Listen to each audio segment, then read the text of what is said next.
Also with us is Kurt Bardella. He is the president and CEO of Endeavor Strategies, and he worked for Bannon as a media consultant at Breitbart News. Let's start with you, Kurt, on Mr. Bannon. I mean, I've read a lot of things about him. His detractors say he pushes a racist, a misogynist agenda. But what is the actual evidence of that? Well, I think if you look at the litany of headlines that have run across Breitbart News for the last 2 years, headlines about women shouldn't be reporting in tech, women and the birth control issue with Planned Parenthood, you see an agenda form. But you know, his defenders would say that he's not responsible for every headline that goes on Breitbart, and he didn't write those pieces. Well, I think that when you're at the top of the organizational chart in an organization, what happens below you, and when it happens frequently, you either have two choices. You can either address it and say, this isn't who we are, this isn't who we believe, and we shouldn't be doing these things, or you don't do anything and you're willfully saying that that's okay. Well, you worked with him for how many years? For almost 2 years. Okay, and so what was your experience? My experience there was there were no issues at all when headlines like that were run, when media inquiries came in asking, what did you think of these things? Do you guys stand by that? There was never at any time, any type of retraction, walking back, concession that maybe they went a little too far with some of this stuff.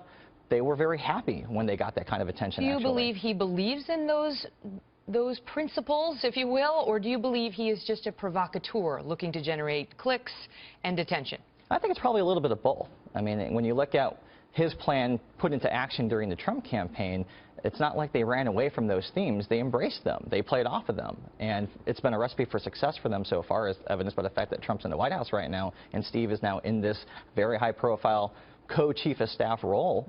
But at the end of the day, actions speak louder than anything, and their actions kind of speak for themselves. But, you know, Steve Bannon, obviously Trump controls himself. I mean, I think we've seen that Trump really answers to no man or woman. He controls his own approach. But Steve Bannon did sort of call the possibility of a Donald Trump as early as 2010. Listen to this. In 2010, when he was talking about what the future holds, he says it's going to be an insurgent, center-right populist movement that is that's a tough word, virulently anti-establishment, and it's going to continue to hammer this city, Washington, both the progressive left and the institutional Republican Party.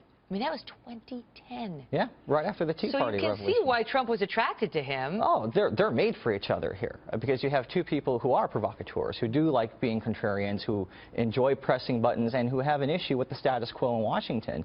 And in Trump, Steve found the first political figure to really symbolize that he can marshal his platform around.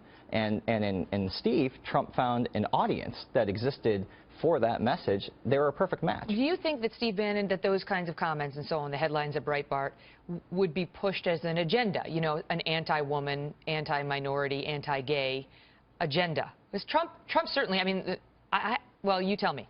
Yeah, I think it's an agenda. I mean, I think any time that you're doing something as frequently as they have been with the audience and the size that they have and the profile that they've built off of that, I don't know how you can say anything else other than that's clearly an agenda that they're being pushed. How does that make you feel if you feel that way and you work with the man closely for a couple of years? Well, that's part of the reason why I left, and I said this publicly back in March, that I personally could not be a part of something like this anymore. And I believe that when you can't do your job honestly and to the best of your ability, that's when it's time to walk away, and that's why I did. Are you at all worried now, being on the opposite side of Bannon, given his ascension?